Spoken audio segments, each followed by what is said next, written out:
Hallo, schön, dass ihr alle da seid. Wir switchen jetzt um in Englisch, was blöd ist, weil ich kein gut Englisch kann, was aber gut ist, weil die Lilly kein Deutsch kann, aber ganz gut Englisch. I'm sorry. I apologize.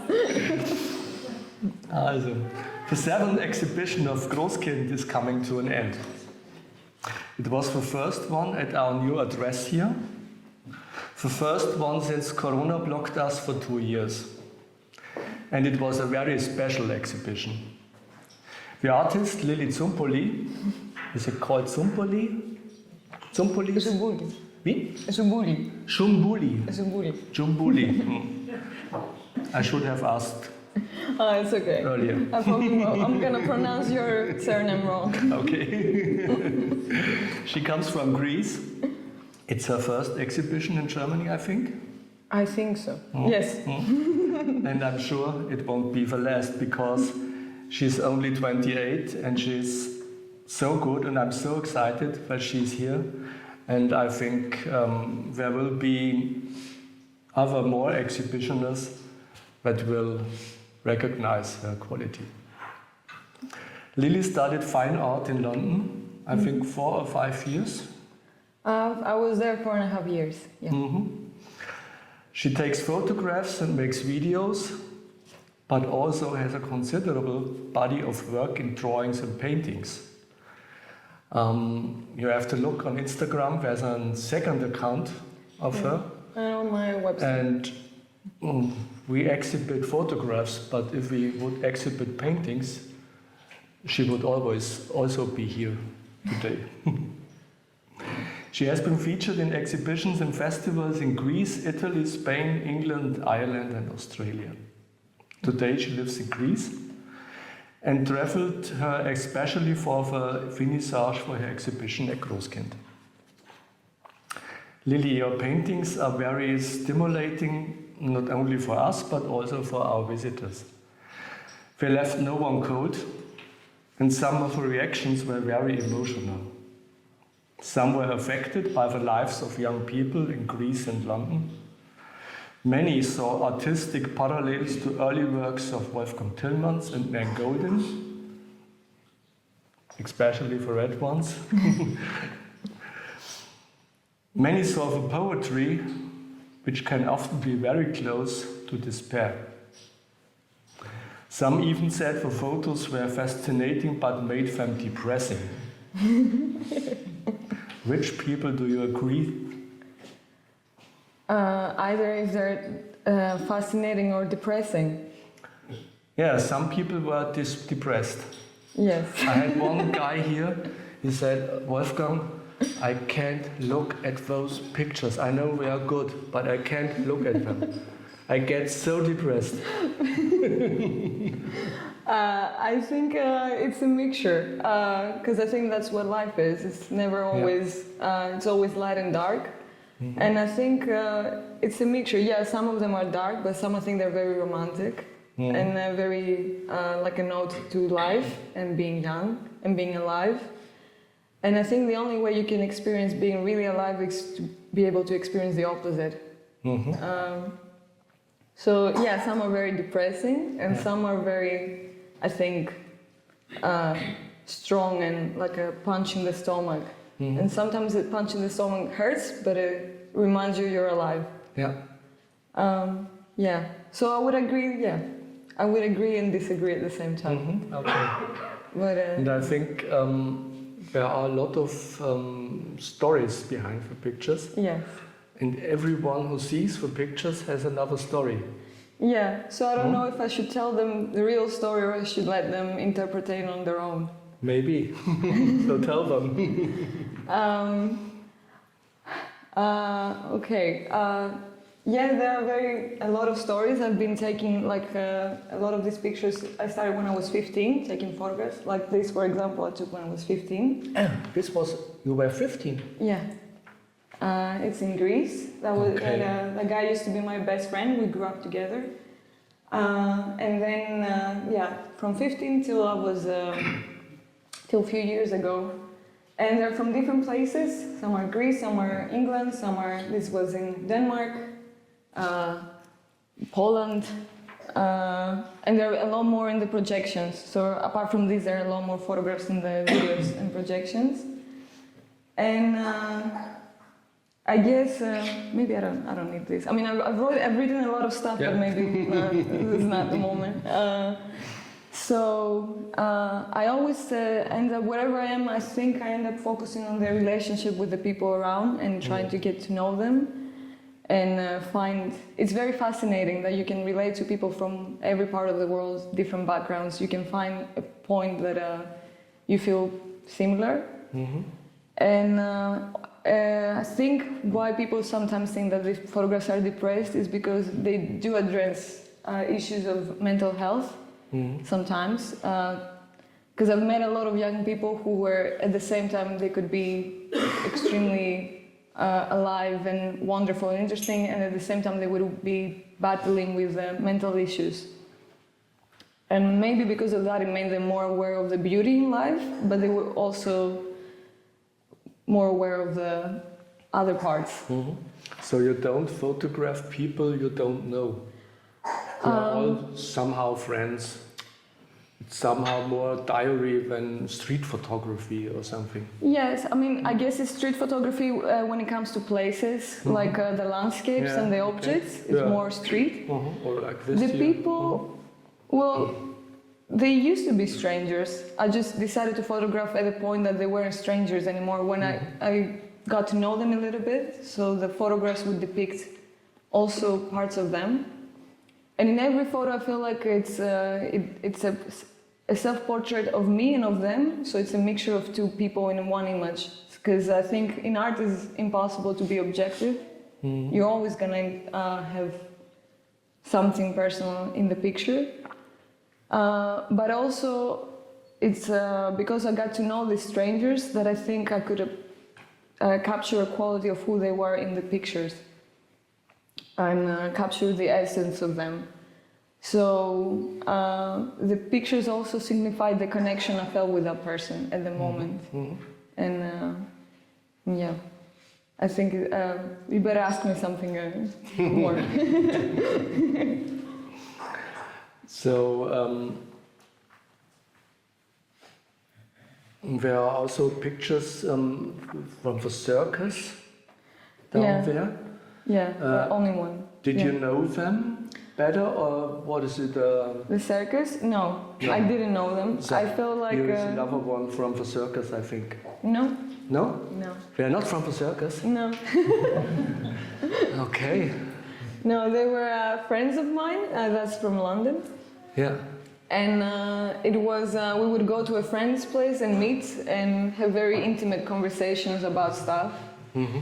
I think that's the thing. I always whoever I end up hanging out with, we always end up opening up a lot. And that's why they're open for me to photograph them. Either I have also people photograph them nude and stuff. And it's not people think that nude photography is necessarily sexual. I don't think it is at all necessary. It depends. Mm-hmm. I think it's more showing who you really are naked, both realistically and not and I think after having these really real conversations with people, I was able to capture them in pictures. Mm-hmm. And I always I don't like small talk. I get very bored. Mm-hmm.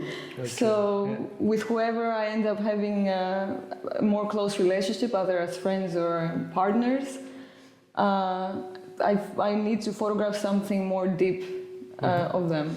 So I think those couples, you have to know them very well to photograph them in the bed and kissing and lying in the bathroom.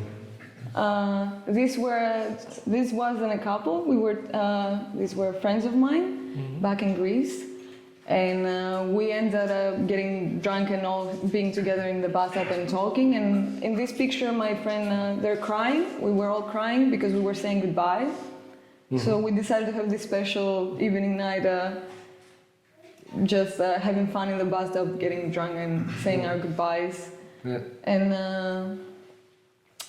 This would be me and an old partner I had. And for example, this is also not a couple, it's two friends. We all shared the same bed that night.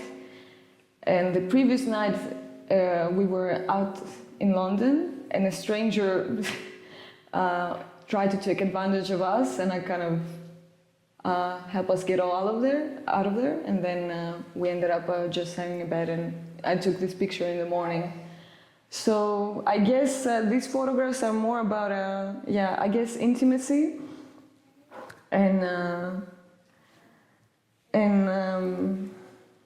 I should read what I've wrote. I'm sorry, I lose my track of thought when I speak in public. Wait, maybe it's better if I read some, because I've concentrated myself better in paper. So the images are all from different places of the world, and they were places I lived and traveled. And for this project, I collaged and mixed together photographs in a way that it annihilates the concept of time and space, because they're all from different places and different times of my life. And it's not a chronological order or anything. I just decided this picture are gonna go together because they create a dialogue between them, and they create a conversation between them. And dialogue is important for you, I think. Yeah. Yeah. If you see your videos, you're always connecting pictures together that maybe don't belong to another. Yeah. And so you tell a new story. It's creating a story within a story, and then the viewers can have their own story. And I think that's very important. I think it's one of the most important parts of art, to allow people to connect and relate with something that they... I think that's the beauty of it all. That you can, from someone else's memories, you resonate your own, and you reflect, and you feel connected. And I think there's something very spiritual in all that. How we can connect with someone else's memories, because they remind us of something in ourselves or our own history. So, yeah, it's a project about familiar strangers, as I like to call them, that I met along the way of my life, and some people are still in my life, some were strangers. I don't know where they are, what they're doing. But for a moment in time, we were special to each other, and I think that's what life is all about. It's about these moments when there's this special connection, even if it's just a night, a week, a month, a year. Yeah. And through these connections, you learn to understand other people, at the same time yourself. And it's about the connection we create that comes and goes. And by sharing all these stories, I aim to create the importance of these moments on an emotional level, and that I hope it can transcend to people, as I can identify with the work. And sorry, I have so many things written down here. I don't want to bore anyone, so I don't need to read all of this stuff. But I think all of this is about the beauty and the ugliness of being alive.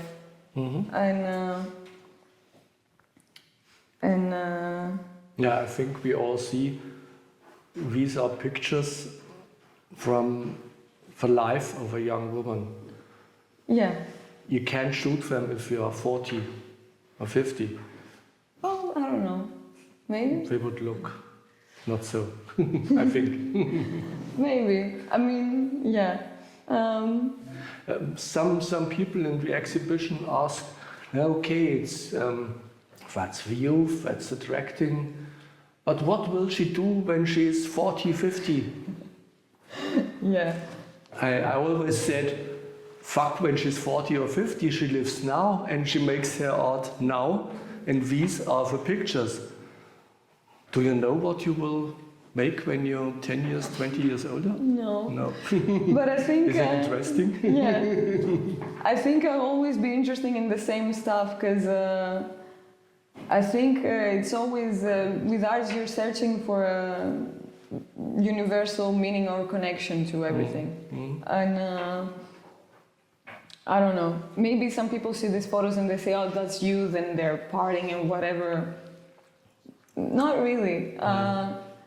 These photographs didn't came out from partying or being drunk or doing drugs. It's not really about that. Because before every of these pictures, there were deep openings. People would say something very open and intimate about themselves and who they are in their lives, and that's why I choose to photograph them.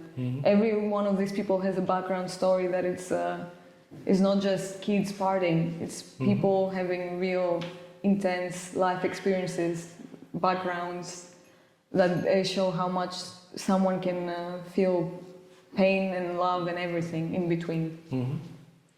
And I think it's all about exploring and trying to identify who we are, because that's what we're trying to hang out to. We don't know where we're going next after we die, so we always want to hang out to who we are now, what we're doing, and what gives us purpose and meaning. You told us today this guy who really looks a little bit ill. He's not only a junkie, a person who has, as you said, he has a problem with alcohol, but he was an artist too, no? We weren't so close friends. I once had him over, he was a friend of a friend, and he stayed with me for a night, and I would see him in university, we would talk. He actually gave me my first tattoo in my back, which was really bad. I had to fix it because he wasn't good at that time. He was just beginning. He was, I think, 19 years old then, and he was very, very skinny. I could see his heart beating. I could see it coming out of his chest. And he had an alcohol problem. He was an orphan. He lived with his uncles or grandparents, I don't remember. He had a sister that had a Down syndrome. And he had a very interesting story. He was a good guy. And it was I don't know, he was open. He let me photograph him. And I don't know where he is now. I think I know he became better. I saw some pictures some years ago. He looked healthier. But it was amazing how a young person my age, that's the thing, like any one of us could be these people. Like something could happen in my life and I could be this person there or this person there. So I think that's what's interesting. It's different lives that that's the thing, that I don't see anything separating me from that person. Maybe we so you're not only looking at them, but you are trying to figure out what's their life. You have very lot of empathy, I think, for the people. You're very interested in their lives and their feelings. And I'm interested in what is behind a social mask, because most of people have one, because we were supposed to have one, because that's what we've been taught. We should have a social mask so we can be socially accepted. And I'm really interested in the conversations behind that, when you're really saying what happened to you, and I'm trying. That's what I'm trying to show through this picture. So I guess why people see it's depressing, but it's what's real, and real sometimes can be hurtful, and it can be also very nice things. But you have to be able to see both to appreciate them, I think. So I don't know if you have any other question about other photos. Hat jemand noch eine Frage? Wollte jemand noch was fragen? About the installation of the photos, did you decide to make this presentation like lower than the middle, three there, smaller, bigger, bigger, bigger? It was a collaboration between her and Sabine Weiss, who makes the curating for all our exhibitions. And I think there was a lot of discussion. Which picture great, which picture beside the other picture. It was hard work. I think after but it was worth it, because you have so many pictures. These here are Oh, a tiny friction. It's Yeah. about, was about the great picture or about how the people are looking? Because for me it's interesting to, if you have a small picture, I have to go into the wall, you know. yeah. If there are big picture, I have to stay here, 3 meters. And in 13 mal 18, I have to go inside, you know, to look, to explore something. That way, I think it's very interesting. The presentation of the Who decided of for the story. Who decided for size of the pictures? I think together. It was together. Yeah? But yeah, I think it's interesting, and I like what you said. For example, this picture could also be a big one, but I You like. have to go into the photo. Yeah. You know, that means you have only this photo. You don't have the general, you know, optic. It's something works into how you look the photos. And another. I would like to ask you. You decide when you decide to make a picture with color and without color, because here it's a mesh involved colors and black and white. It's something you decide in this moment that you make the picture, or after that you make the whole installation and the whole story and the fragments made. I decide during editing time. I really follow my gut with everything. I don't prepare that much. Means nothing color in this installation. I mean, means nothing because I can see there 1, 2, 3, 4, 3 portraits are color and vivid color, and above is the woman is black and white. Yeah. But you shot your photographs mostly analog? It's mostly What did you- digital. Mostly Some digital, analog. some are analog. Some are analog. And analog you have to shoot how the film is in the camera, yeah? Yeah, but then you can course. always change it again. I mean, yeah, black and white not. Black but, and white not, yeah. And But it's interesting because when I look a color photo, I can read something else than black and white photo. Yeah, That of way, course. Yeah. I have the way to watch this photo installation, because for this installation, how you put it on the wall, it's something else to read the black and white photo and something else to read. For you, you know, a color photo, because some photos are vivid photos, full of color. You Yeah. know, this red Yeah. maybe means something red in between to the black and white lower. That way. Yeah, I decide mostly during editing, and for me it's like painting at the time. It's like I'm doing a painting right there, and it's based on gut. Why would I like this color or black and white? And I feel every time I choose, depending on which I think it serves the photo best, which one is gonna resonate the emotion I feel when I look at it the best. And I don't know, I always liked when I see other words collaged. It surprised me, and I like that.